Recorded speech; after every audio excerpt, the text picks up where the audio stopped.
Hi everyone, Aaron here for Zollotech, and I wanted to share with you 10 iPhone tips that you may not know or you may not be using, but maybe you should be.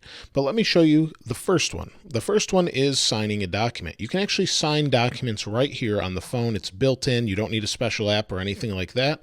So say someone sends you a PDF, open the PDF, and then in the bottom right, you've got this little toolbox. Tap on the toolbox, and then in the bottom right, you can put your signature. You can add text and other things, but let's put our signature, the bottom right button here. You can see I've got a couple. We've got them saved. We can delete them, or we can add a new one. And so it pops up this little screen here. We can sign and then hit done. Then we can position our signature, change the size, whatever we'd like, and then hit done. It creates an email automatically, and then you can just send it off with a signed signature PDF, and you're good to go. So that's a really nice, simple tip. Let me cancel this and delete the draft. Now, speaking of drafts, there's actually a shortcut to get to your drafts when you're in email. So go into your email, and then instead of just tapping compose, hold compose, and you'll see here's one I actually did previously. There's a draft in here, and we can just quickly get to the draft. It's a really simple tip to get places a little bit quicker than you normally would. Now, say we want to type something in this draft, and we'll do this. And we'll just type, "Hi, how are you today?" And maybe we don't want that. We can shake to undo. And sometimes it works right away. Sometimes you have to shake it violently, and then we hit undo, and it undoes the text. It not only works for that, it works for your email or anything you delete. You can undo it right away. So that's a real handy tip that I use quite a bit, and maybe you know, that one's pretty common, but I thought I'd share that. The fourth tip is actually how to secure your notes with a password. If you take a lot of notes like I do, and you don't want someone getting into there, maybe you have private information, you can go and set a password under Settings, scroll down to Notes, then go to Password, and then you can either change your password, use Touch ID, or set a password. And this allows you to only get into your notes when you want to be in your notes and don't really want anyone else seeing that. It's a really handy little tip that allows you to do that. There's an interesting tip that I only found out about recently, and it's under location settings, and it's a little bit creepy. It actually lets you see where you've been and for how long. So let's again go into settings. We'll go back. We'll go down to Privacy, then we'll go to Location Services, then we're going to scroll all the way to the bottom, under System Services. In System Services, you'll see that we have frequent locations down at the bottom. If you don't have this on, you won't have features such as where your parked car is, things like that. We'll go into this, and you'll see that there's three different things here. So if we open one of these up, we'll go to Elsewhere, and you'll see that it kind of gives an idea where you are.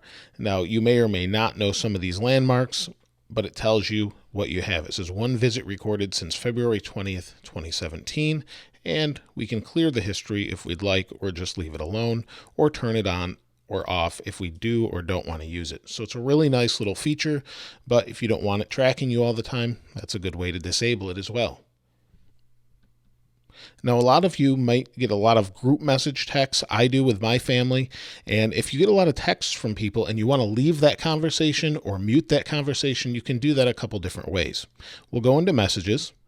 I created this group as an example, and I wanted to show you how you can actually mute it or leave the conversation.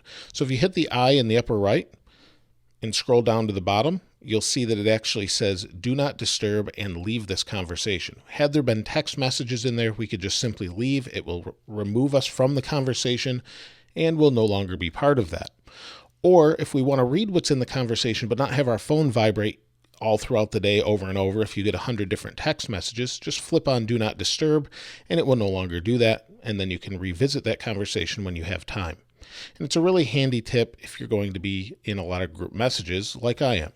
If we go back home, we have another option in Settings that I've actually not used before, but I thought was pretty interesting. So it's under Settings and then General, and then we want to go to Accessibility.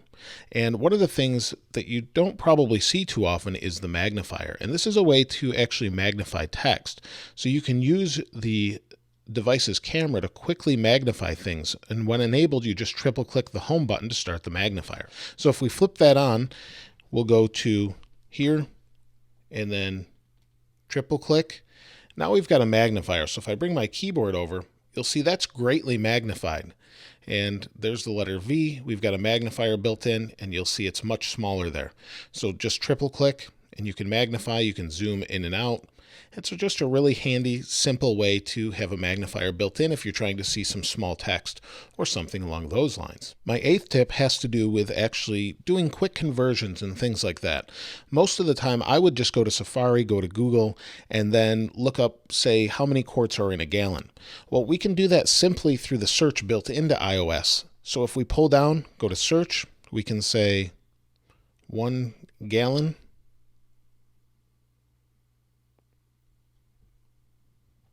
Equals 3.79 liters. And then you can type 3.79 liters and it will convert that as well. So you can do a few different things. You can say 1 kilometer equals 0.62 miles. It's just built in, and you can do a lot of quick conversions or math right in the search bar without having to open a different app or open Safari or anything like that. My 9th tip has to do with actually searching web pages. It's something I do a lot, and you can do right in Safari. So you may or may not be familiar with this, but if you just go up to the top here and say maybe we're looking for something such as a case, something like that, we can go to the top, type in the word case, scroll all the way to the bottom, and it tells you there's 8 matches on this page. So we'll tap on this, and then we've got up and down arrows to find where they're at. So we'll scroll down, and you'll see it highlights the word case anytime it's mentioned. And it's a really handy tip just to find things within web pages. Like I said, I use that one all of the time. My last tip is actually an old one, and it's something that's been in iOS for quite some time. We'll go into Settings, we'll go to General, then we'll go down to Keyboard, and then we'll go to text replacement. And a lot of people may know that this exists or may not know how to use it. I find that it's about 50-50. And what this allows you to do is type quickly and have it say something more elaborate. So if I type NM as a shortcut, it says never mind. NP, it will say no problem, and it will spell it out every time. We can do this with anything we want, or we can change or delete these. If I hit the plus in the upper right, and say I want it to say something like, how are you? We can do that, and maybe we'll just say, if I type hi, it will say, how are you? Hit save, then we'll go back and type the word hi, and it says, how are you? We hit space, it fills it in by itself. And that happens over and over if I type the word hi. If I want to get rid of it, I just go back and then swipe to the left, hit delete. So it's really nice, it's very simple, and you can use this over and over for all sorts of things that you might want to abbreviate. So that's 10 different tips that hopefully will help you out if you're not using them, and maybe you should be. Maybe the signature thing, that's probably something I'll use more often now that I'm aware of it and see how easy it is. But let me know if you have any other tips like that you think will be helpful to others. Let us hear what you have to say in the comments below. If you haven't subscribed already, please subscribe and like. As always, thanks for watching. This is Aaron. I'll see you next time.